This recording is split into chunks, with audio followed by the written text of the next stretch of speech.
غلطی کرتے درگزر کرنے کا جذبہ اپنے نفسوں میں ہم جگائیں۔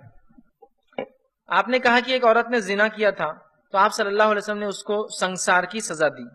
اگر آج کوئی عورت زنا کرے اور سچے دل سے توبہ کرنا چاہے تو اس کی سزا کیا ہوں گی؟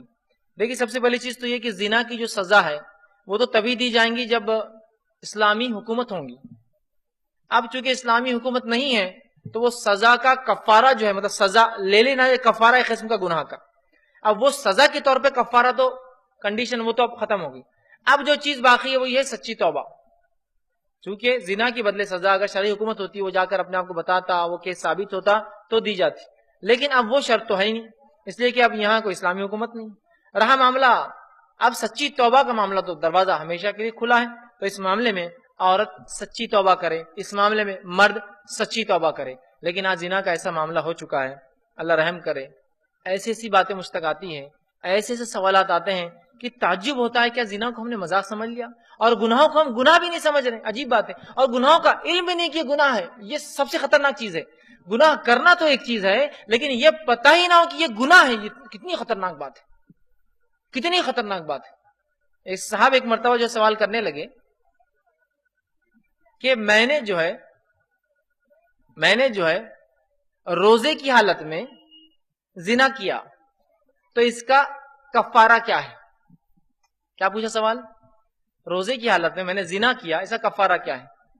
تو میں نے یہ سمجھا کہ شاید انگلش میڈیم کا بچہ ہوں گا تو اس کو نہیں پتا زنا اور ہم بستری میں کیا فرق ہے، بیوی کے ساتھ رہا ہوں گا، لیکن سوال کیا کر رہا ہے؟ زنا کا۔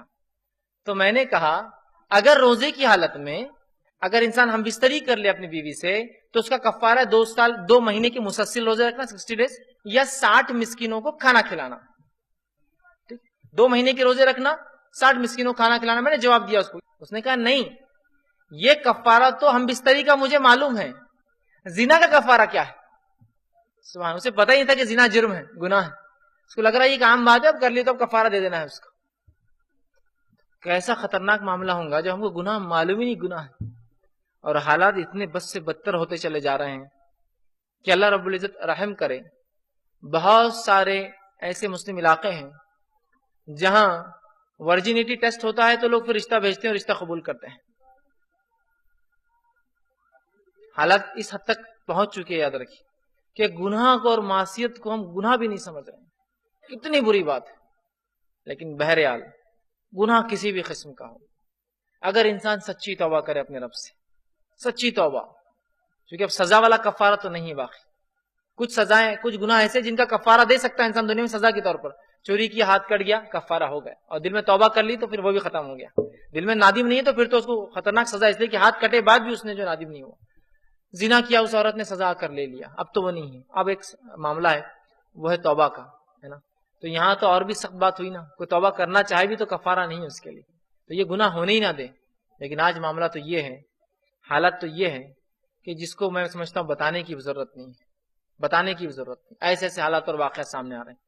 تو لہٰذا بہرحال اگر وہ صدق دل سے توبہ، مجبوری والی توبہ قبول نہیں کرتا اللہ کہ اب تو شادی ہو گئی، اب کیا توبہ ہی مانگنا پڑے گا، اور کیا ہے، اب تو بچیاں بڑی ہو گئی تو اب ان کی شادی کا دور آ گیا تو اب شراب پینا چھوڑنا ہی پڑے گا، اب کیا ہے۔